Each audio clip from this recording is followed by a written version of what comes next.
If you're like most people, you've probably at one point had the experience of your alarm clock becoming a part of your dream before waking up. Or perhaps had some other sound like the TV you left on before falling asleep influence your dreams. But what would happen if reality influenced your dreams during a nightmare? Well, it would probably only add to the horror. While all the stories on this list are creepy, some are more unexplainable than others. Here are 5 first-hand stories of people whose nightmares have strangely read into reality. Number 5. This story was submitted to me by Earl Feinhardt. It was a long and stressful day, so falling asleep was easy. I think a dream started to fade in around halfway through the night. It wasn't a pleasant dream. I'll try to describe it the best I could. I was in the woods outside of a giant castle. Everything was black except for the night sky, which had a hint of blue. I remember this horrifying sound coming from inside the castle, as if something were calling me. It's downright disturbing to think about it even now. The sound was some kind of demonic, hellish voice, and it echoed through the woods. I somehow knew it was coming from inside the castle, and yet it sounded as if the source of the sound was a few hundred feet away from me. This was not a lucid dream. I had no conscious control over myself. So I made my way to the castle. There were no doors. It was as if the inside of this castle was also the outside. I don't know how else to describe it. The sound of the demonic voice was no doubt getting louder, and as I walked the open corridors of the castle, the halls started to become more narrow, and I felt myself banging into the walls as I dragged myself along. The sounds of the screaming were coming from beyond a door on my left. I entered, and I swear to God, there was nothing but blackness in the room. And yet, I still felt myself moving closer to the sound. I banged into something, and that's when I woke up, hunched over my 4-year-old son's bed, who was crying and horrified. He had been screaming because he also had a nightmare, and I scared him even more, as he described the way I walked in and then stopped in front of his bed, slowly lowering myself closer to him. Number 4. This story was posted by a forum user named Joey Mancuso. I just want to point out before sharing my story that I am an atheist and do not believe in any kinds of miracles, gods, or anything of that sort. However, I still don't know how to explain this. I was having a really disturbing dream. It seemed to be Halloween night, and I was with my friends trick-or-treating. We hit 2 houses. The first one was normal from what I remember. When we rang the doorbell to a second house, the door opened on its own into a darkish blue living room. I stepped inside, and my friends were gone at this point. I looked around the room I was in. The door I had just entered from no longer existed. In fact, the whole room seemed to have rapidly changed appearance, a common occurrence in dreams. After exploring the house, I came to a room upstairs, even though I didn't remember climbing the stairs. On the wall I was facing was a giant framed picture. I mean, at least 10 meters long and 20 meters wide. The picture was of my 30-year-old cousin, who I hadn't seen in years.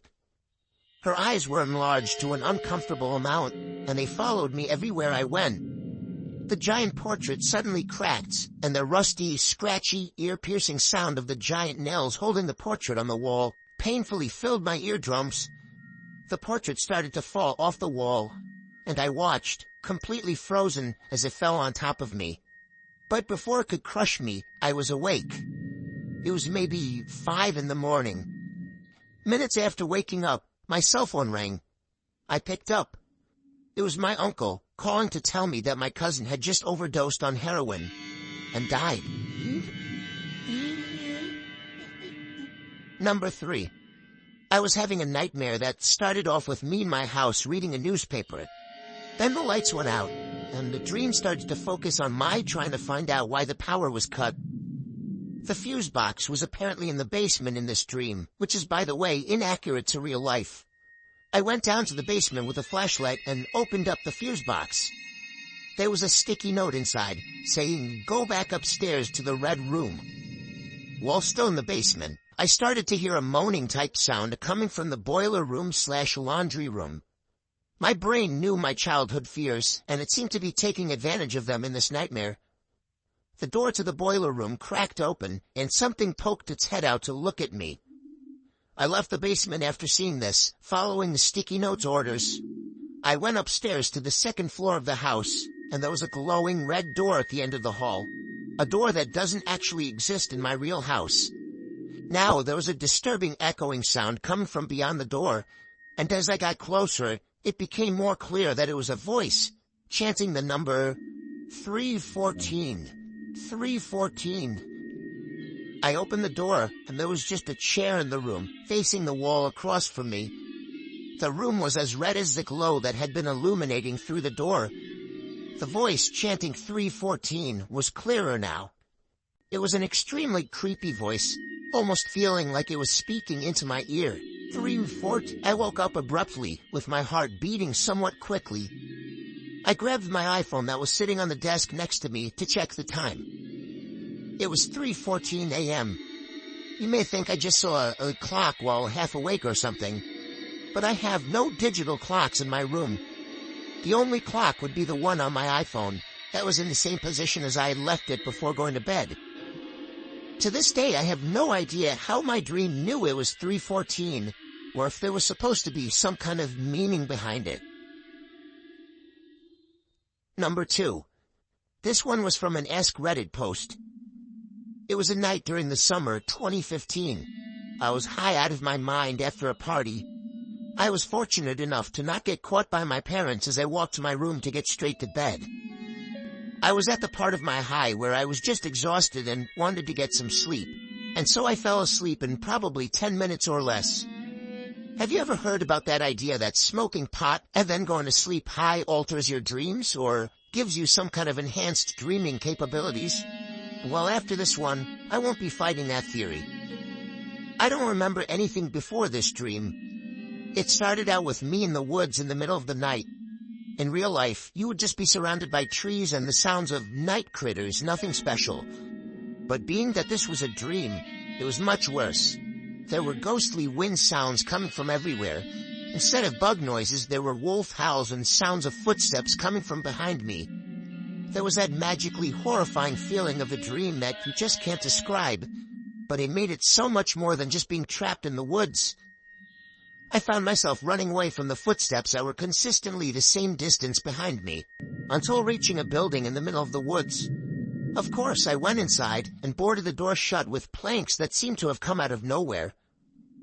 This dream seemed to have gone on forever, too long to describe it all, but to summarize, I was in that building, which turned out to be a house, and the footsteps that were following me from outside were circling the house.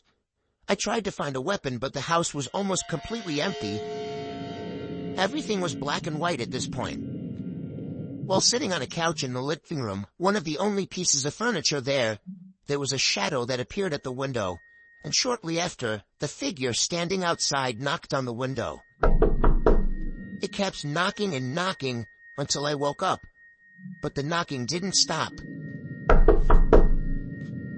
I jumped out of bed when I realized someone was at my window, looking in and knocking. I squealed for my dad, and the figure at the window ran off. I'm still open to the possibility that my high hadn't completely worn off, and that it might have been a partial wake-up hallucination, but it was also so real that, at the same time, I have to believe it actually happened. The sound was real, and the figure at my window was real.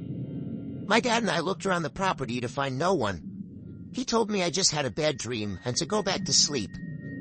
I hope he was right. Number 1. I was having a horrifying dream, possibly the most disturbing nightmare of my life. I was in my house, or the closest thing to my house that my dream could produce.